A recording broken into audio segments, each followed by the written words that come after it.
নমস্কার বন্ধুরা, রান্নাঘর থেকে আবার একটা নতুন রেসিপি নিয়ে চলে এলাম। আজকে বানাবো পাকা আমের গোলগোলা। তার জন্য দেখুন প্রথমেই দুটো পাকা আম নিয়ে নিয়েছি। এবার আমটা কেটে নেব।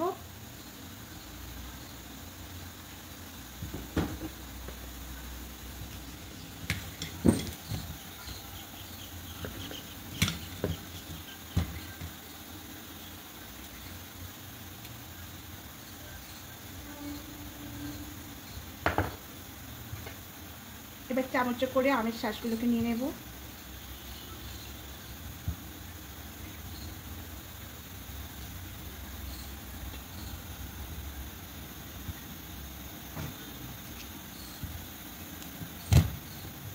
এটা এইভাবে নিয়ে নেব, দুরকমভাবে করতে পারেন, এটা ভাবে নিয়ে নেব।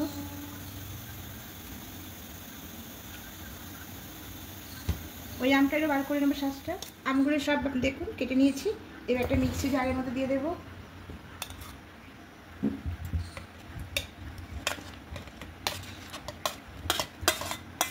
এবার মিক্সিতে দিয়ে এটা একটা পেস্ট করে নেব। এবার একটা বোল্টের মধ্যে দেখুন এই কাপের মাপে 2 কাপ ময়দা নিয়েছি। এবার লবণ নেব,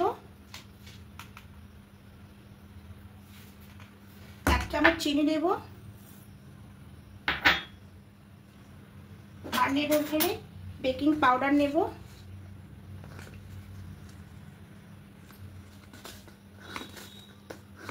হাফ চামচ মতো বেকিং সোডা নেব, একটু সামান্য কম। খুব ভালো করে মিশিয়ে নেব।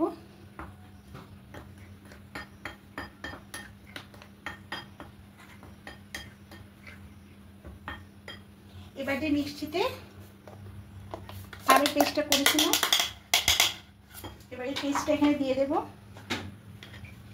কিছুটা পেস্ট এখানে তুলে রেখেছি, এটা পরে লাগবে। আর এখানে পেস্টটা দেব।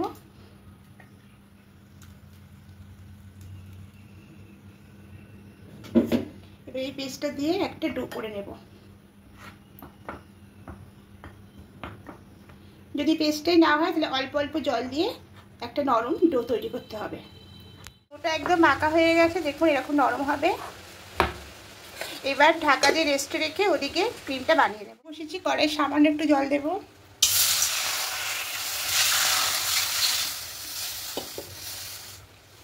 এবার এখানে 1 বাটি লিকুইড দুধ দিয়ে দেব। দুধটা হালকা একটু গরম থাকবে। হালকা গরম হয়ে গেছে, একদম হালকা গরম। এখানে দেব 2 চামচ মতো চিনি দেব। খুব ভালো করে মিশিয়ে নেব। আর এখানে দেব 4 চামচ মতো পাউডার দুধ।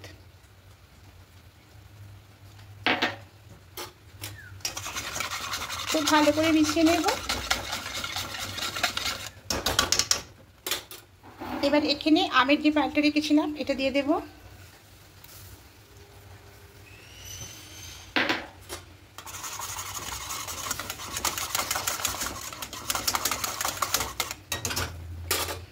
আর এখানে 2 চামচ মতো কর্নফ্লাওয়ার দেব।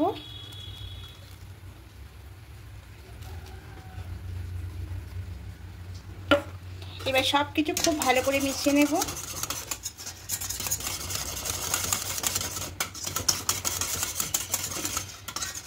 খুব বেশি টাইম লাগবে না, একটু রকম মেশালে এটা খুব তাড়াতাড়ি ঘন হয়ে যাবে।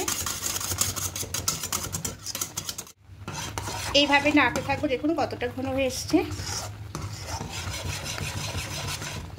আর একটু ঘন করে নেব।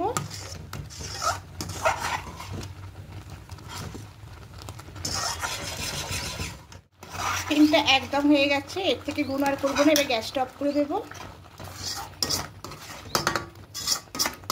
এটা কিছুক্ষণ রাখলে আরো একটু ঘন হয়ে যাবে।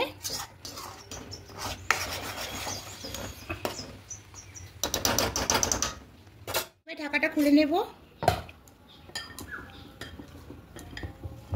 আর একটুখানি হাতে করে মেখে নেব।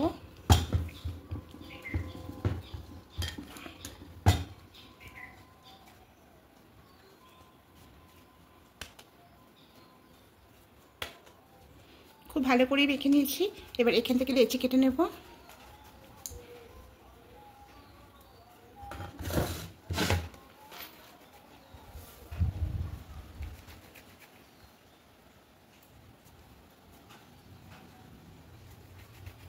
এই সাইজের প্রথমে লেচিগুলো কেটে নেব। বানানো হয়ে গেছে দেখুন, এভাবে করে নিয়েছি। এবার একটা বেলে নেব, অল্প করে একটু ময়দা ছড়িয়ে নেব।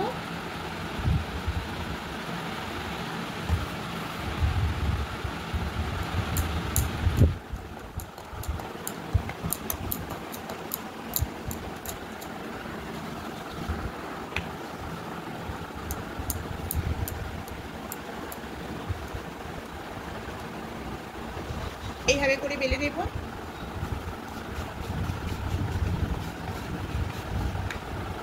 এবার যে ক্রিমটা করেছিলাম, এবার এই ক্রিমটা এখান থেকে একটু দিয়ে দেবো অল্প করে।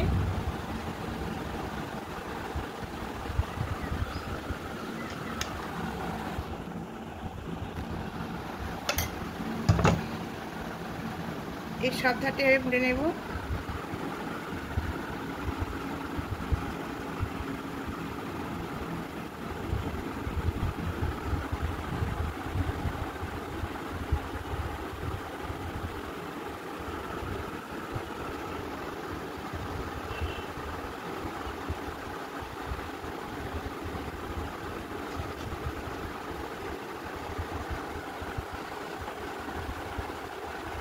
এইভাবে করে প্রত্যেকটা করে সবগুলো বানানো হয়ে গেছে। এদিকে সাদা তেল দিয়েছি, তেলটা হালকা গরম হয়ে এসছে। এবার একে একে এগুলো দিয়ে দেব। খুব হালকা গরম অবস্থায় দিতে হবে।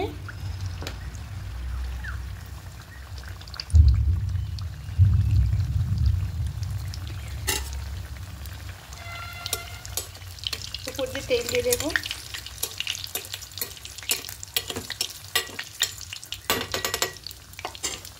এসেছে, এবার পিঠটা উল্টে নেব।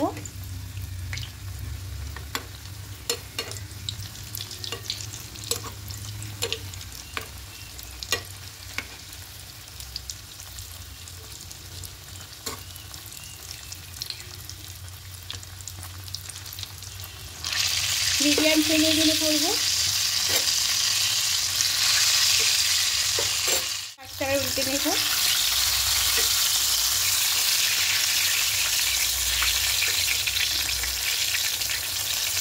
গ্যাসের ফ্লেমটা একদম কমিয়ে করতে হবে, তাহলে এগুলো খুব সুন্দর হবে।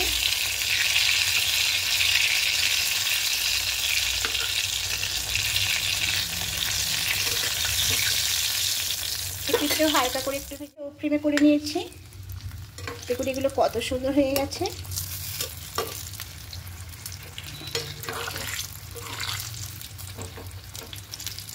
আবার উল্টে নিলাম।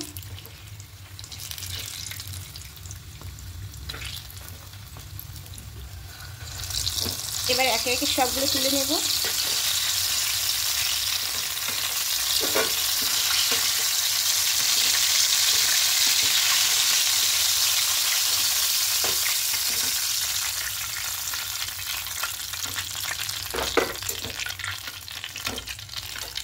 দেখুন এগুলো সব তুলে নিয়েছি।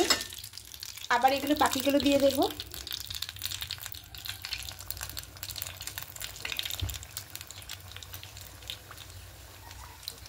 এগুলো ঠিক ওইভাবে করে ভেজে নেব। উপর দিয়ে তেল দিয়ে দেব। দেখুন সবগুলো একদম তৈরি করা হয়ে গেছে, মানে ভাজা হয়ে গেছে। দেখুন একদম গোলগোলাগুলো হয়ে গেছে। এবার এটা সুন্দর করার জন্য এখানে চিনির গুঁড়ো নিয়েছি।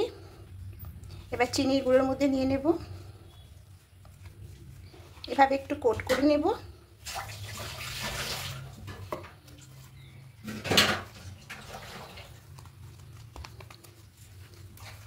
তাহলে দেখতেও খুব ভালো লাগবে, খেতে তো ভালো লাগবেই, আর অনেকক্ষণ রাখাও যাবে। তো অবশ্যই বন্ধুরা পাকা আম দিয়ে একবার বানিয়ে দেখবেন, খেতে খুব ভালো লাগে।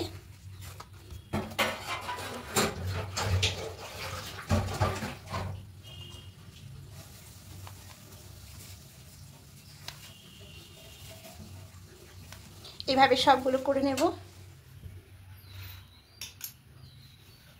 দেখুন সুন্দর করে নিয়েছি, দেখতে খুব সুন্দর লাগছে, খেতেও দারুণ লাগবে। তা আমি একটা ভেঙে দেখাচ্ছি বন্ধুরা কত সুন্দর হয়েছে দেখুন।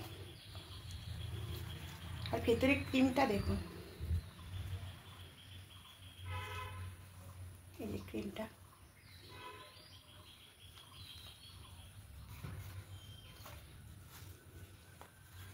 দেখুন কতটা নরম। তা অবশ্যই একবার বানিয়ে দেখবেন বন্ধুরা, এই আমের সময়তে পাকা আম দিয়ে দারুণ খেতে লাগে। আর যদি আমার রেসিপিগুলো আপনাদের ভালো লেগে থাকে অবশ্যই কমেন্টে জানাবেন, আমি আরও নতুন রেসিপি নিয়ে আসবো। আজকের মতো টাটা।